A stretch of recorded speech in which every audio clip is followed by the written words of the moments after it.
is the great danger to freedom and good government. People who reject the very word of God, people who reject the very word of God, people who reject the very word of God.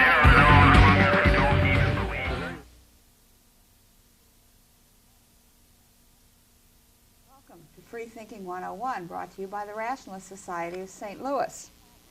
Tonight, I'm Barbara Stocker. Tonight we have with us Pat Inniss, who I think Pat has a bunch of stuff on his mind tonight that we're gonna discuss in no particular order. You know, nobody said being a free thinker would be easy.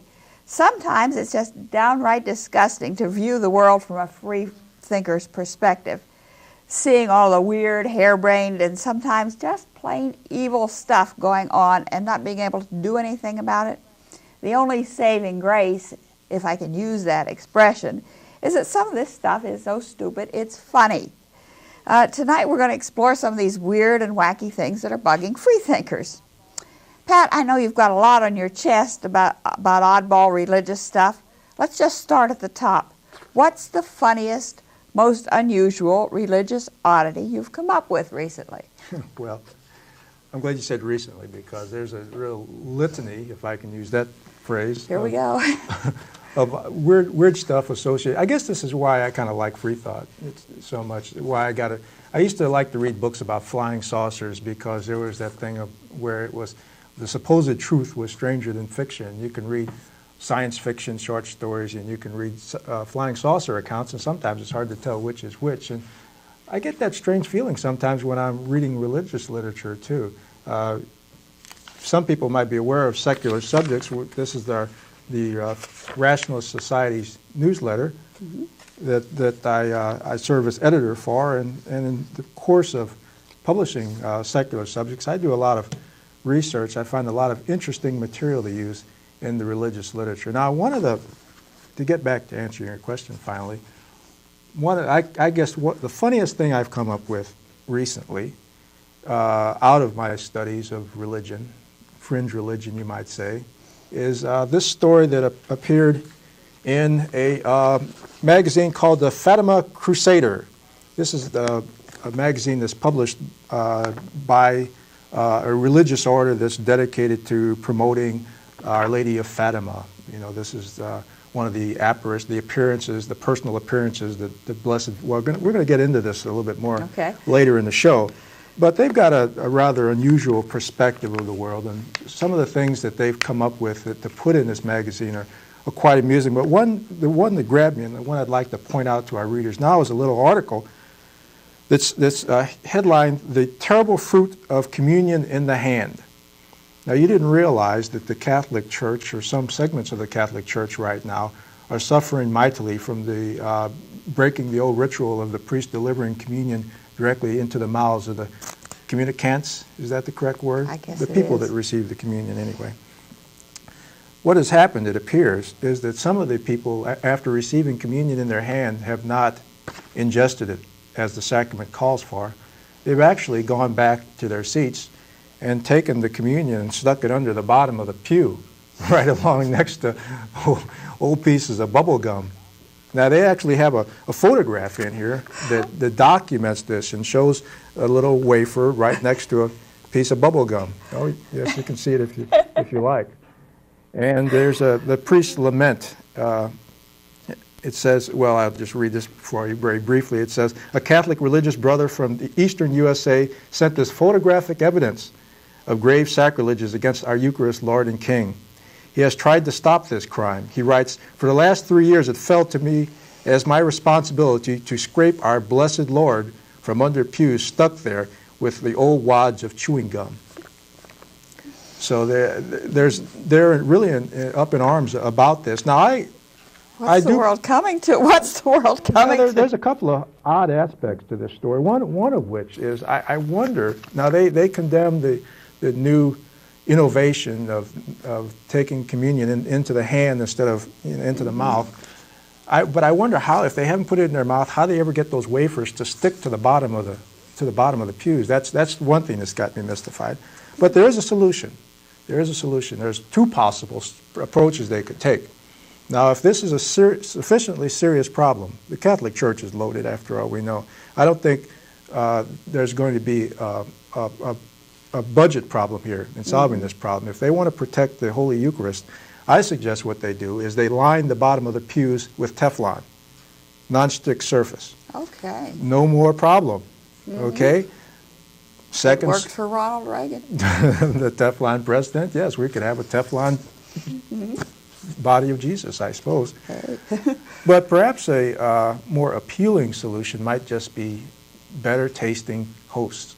If the wafers tasted better, people would ingest them as they were supposed to. I see perhaps they could have chocolate, strawberry flavored Eucharist, and they could again alleviate the problem. And matter of fact, it might help church attendance all around. It might. I think we could be onto something. I hope the church fathers are watching this program. They no doubt are faithful viewers, and they can take this suggestion to heart and put it into action, and therefore we won't have to read any saddening stories about the Holy Eucharist stuck to the bottom of the pews. I think they'll be very grateful for that, Pat, your wonderful suggestions. You know, it's funny how religion is so often viewed as anti-technology, yet religious institutions often benefit from the new technology. It looks like this might even be the case in the area of genetic engineering. You have a story about that? Well, yeah, this is one of the another ironic aspect in the continuing saga of the struggle between science and religion. Now, as you know, one of the most controversial ethical areas in science right now is genetic manipulation of life forms. They have technology such as gene splicing, which will actually allow you to change the blueprint of a living cell and take a creature that create a type of organism that never existed before. And there's been a large hue and cry, really, from some circles in the religious community that this was playing God, tampering with nature. Various sorts of objections have been raised to the practice of genetic engineering, particularly, of course, when it comes to the application of this technology toward humans.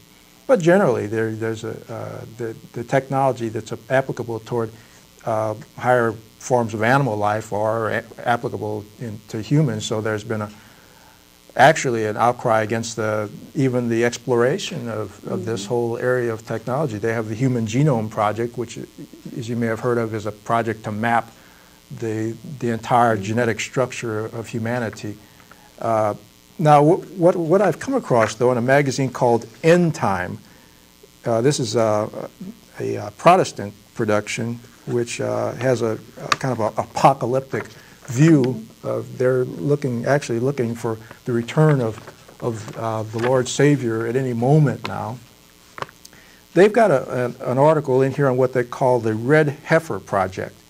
Now, if you read the Old Testament, Numbers chapter 19 states that a red heifer must be offered so that the priests can purify themselves for the duty of the temple. This is when the end time occurs, as is the subject of this magazine, when the Lord returns to the earth for the second coming, the final judgment, all that Book of Revelation stuff. One of the things you're going to need to have handy is going to be a red heifer. Okay. Now, some time ago, the people that were working this problem went back and read the book and realized, hey, we don't have any red heifers around here. We're getting ready for the second coming, and the cover is going to be bare in the red heifer department. So what do? Well, the first thing they did was they started scouring the landscape for a red heifer. Okay, not just any heifer would do. They couldn't have a henna-colored heifer. It had to be really red. Really naturally red heifer.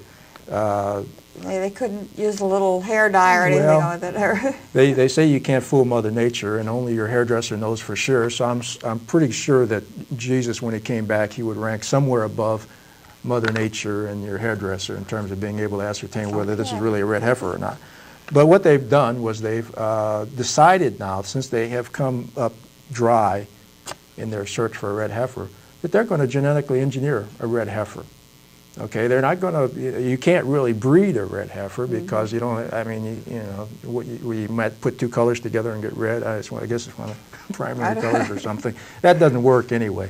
They're going to have to go back and genetically engineer a red heifer, which to me is very ironic that they would turn to one of the latest innovations in science to produce this, and it kind of to me vindicates science. At least these people realize that without science, the prophecies of the Old Testament cannot be fulfilled, apparently. So the second coming has to wait for genetic engineering. Your science will just have to There's a catch twist up. for you. Speaking of the conflict between religion and science, Pat, we just made a little progress in that direction with the Pope's admission that Galileo was treated unfairly. Is this a good sign? Well, it's a good sign 360 years late. You know, they had actually, several years ago, the Pope, whatever Pope it was at the time, had actually come out and kind of admitted that, gee, we were wrong about this, you know, geocentric thing. You know, Galileo, Copernicus, all those guys were really right. And what we did was wrong. But what we had just a few months ago, well, this was back on October 31st, 1992, Pope Paul II read a proclamation formally admitting that the Catholic Church was wrong. Now, this is how slow the wheels of justice turn, okay? Several years ago, they kind of admitted what everybody has known, you know. For several centuries. Yeah, that they had made a boo-boo. And it took them this long to actually put out the formal proclamation. Now, I don't know, you know, I guess if I was one of Galileo's descendants, I'd be filing suit right now for maybe several centuries worth of libel, defamation of character, all this kind of stuff. With interest? But, yeah, that's a good idea. Like I say, they can afford it, right? Sell off a few of the masterpieces. But the thing here is Galileo was one guy, okay? They didn't say anything about the other thousands of victims of ecclesiastical persecution that there have been down through the ages. Just, you know, one of my favorite is Giordano Bruno, okay? He said essentially the same things as Galileo did. He didn't have, he was a little bit more upfront about it. Galileo tended to be sort of a diplomat. He didn't really want to offend anybody. I don't think Bruno did either, but Bruno was a little bit less caring about their sensibilities. Was he before Galileo? Yeah, he was, well, roughly contemporaneous with Galileo. I think actually he met his demise before Galileo. Well, Galileo was just put under house arrest. They kept him. They told him, hey, you know, you can't, you know, stay inside for 8 years. He was an old guy anyway by that time, you know. So they treated Galileo relatively benignly. Now, Giordano Bruno was also championing the Copernican theory at about the same time, and he didn't take the same care apparently that Galileo did in couching everything in very diplomatic terms. And plus, I don't think he had quite the same reputation. Galileo apparently was, even at that time, somebody to be reckoned with, and even the church fathers couldn't go throwing their weight around, and so they just put him under house arrest. But Giordano Bruno has become a free thought hero, and as a matter of fact, the Italian Free Thought Society is named after Giordano Bruno, carries his name. He has, despite his run-in with the church, he has had a prominent position in Italian culture. And as a matter of fact, the fascists didn't like Giordano Bruno. And when Mussolini came to power, of course, one of the first things they did was to suppress the Italian Free Thought Society. And so that's interesting. I guess progress comes in small measures when you're discussing religious matters. But I was glad to see, yes, I was glad to see the Pope, after 360 years, apologize to Galileo. You've left me hanging there. What happened to Bruno? I hadn't. He was murdered. Okay. They bumped him off. It's, I was getting that impression, but I wasn't sure. Uh-huh. So an apology won't quite cut it there. Well, no, I guess they could send a card maybe. While religion often opposes the acquisition of technical knowledge, religious people still frequently fall victim to all sorts of superstition and myths. Lately, there seems to have been an explosion of sightings of the Blessed Virgin Mary, with sightings coming from many parts of the world, and a number of new pilgrimages being created around the claimed appearances. What do you make of this trend? Well, it's funny because here's a case where the Catholic Church somehow is the one that's really most deeply involved in all this, but they're caught on the horns of the dilemma here. On one hand, they don't really want to completely debunk these appearances, okay, because they're really popular. People like to go out and look at the sun and look at the lights and look at the statue and say it's moving, and they're gonna believe this, whether you tell them it's not true or not. I mean, scientists have come in with all kinds of equipment. They've monitored the sites where the things are supposed to take place, so they can't find that there's anything going on. Skeptics of all types have tried to verify if there was really anything happening. So if the Pope comes out and says, "Hey, you people aren't seeing anything," what difference does it make? They're not gonna believe him. Really just actively quashing these movements would really just generate hostility toward the church hierarchy. So they're not going to really do that. But on the other hand, you've got, like I was mentioning here, when you've got the Fatima Crusader, you've got these people saying that there is an appearance by Mary, and when Mary appears, what does she do? Quite often she has certain pronouncements. She says things. She gives instructions. She has admonitions for the church leadership. So what you have here is not only do you have something that's attracting people, but you also have a challenge to church authority in a way. You've got an alternate path for instructions to the church membership, and there's no telling who's going to be kind of like the person that's channeling these messages from the Blessed Virgin Mary. It could be like a housewife down in Georgia. It could be the school kids in Yugoslavia. All these people are coming down from the mountain, as it were, and saying that the Blessed Virgin Mary told me to tell you this. And sometimes these statements have strongly political overtones, like in the Our Lady of Fatima, according to this magazine, it's saying that she has given the Pope instructions to consecrate Russia. Now, I'm not sure exactly what consecrate means, but I guess maybe they understand what it means. But the Pope is supposed to consecrate Russia. There's in this particular one, and it's quite frequent in a lot of these, there's a theme of very strident anti-communism. We're supposed to oppose the communist menace, and it's something that could be somewhat dangerous because they're invoking what's become a very powerful religious symbol and investing in that certain political statements, which could cause people to become emotional. But it's funny because you can go back through the history and in various other gods, what they would call pagan religions. There's frequently this character of an intercessor, somebody that you can talk to. You've got the God above that's always this real strong, macho, male character. Not always, but in our tradition, a very strong, macho, male character. Then you've got, in between that, you've got this kind of like half goddess or something like that. It has a more mellow, laid-back, humanistic almost tenor to her that you can talk to, and you can say, "Hey, tell this to God for me, will you please?" So it's a frequent theme, and it also manages to blend in a lot of the aspects, the goddess aspects, which of course they will never admit. But I mean, Mary, you got to does have the role, the function of a goddess in a lot of societies, and it's particularly strong in certain societies where they do have a tradition of female gods.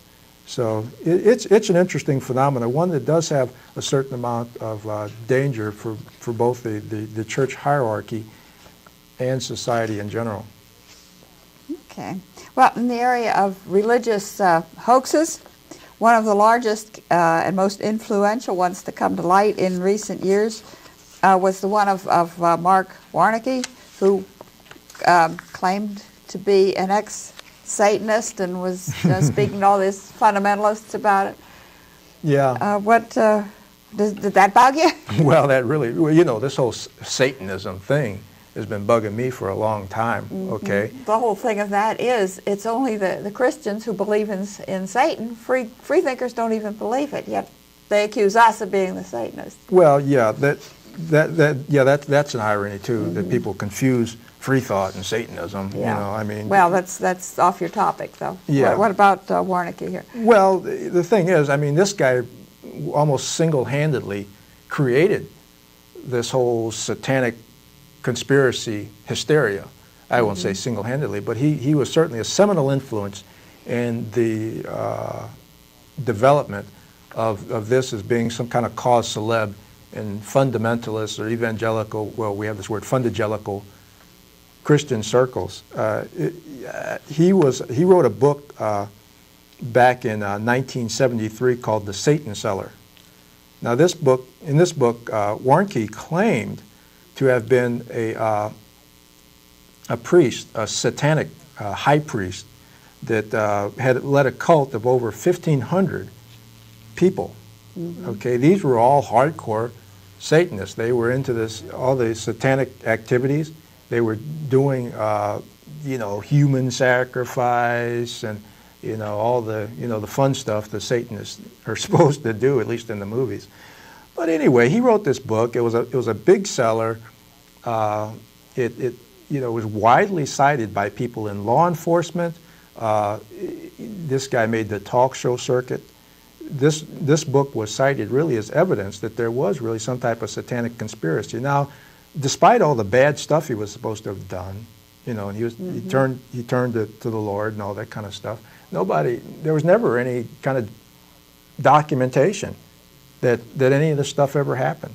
But that didn't keep these people in the religious right from swallowing the story hook, line, and sinker. And of course it grew into going after rock music, and you had backward masking and all this other stuff. Oh yeah, there was all that stuff. Yeah, that was tied in with this whole satanic the thing. The whole Geraldo show, for goodness, that big thing. Right. And well, anyway, there's a magazine called Cornerstone, in their July and August 1992 issue, they published a story, the results of their research into Mark Warnke and whether this actually happened.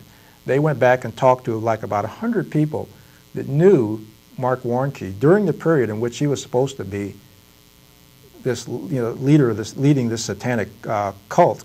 Now this was supposedly happened back in the mid to late 60s, and I think that the period at which all this happened was only like a 10-month period. But during that period, he supposedly sold drugs, he had orgies, he took leadership of the satanic cult, he got hepatitis infections 4 times, he had 3 bullet wounds and 5 pistol whippings. Over 10 months, he was a busy guy. Yes. But what happened, they talked to these people, and nobody knew anything about any of this stuff, I mean, he didn't, it apparently never happened as far as anybody that ever knew him. They even talked to one of his ex-wives, okay? And during that time? Or? Well, see, they got a pretty good idea when it happened because he was in school and then he joined the Navy. And there was a period in his life that they figured it didn't happen when he was in school. That wasn't in his story.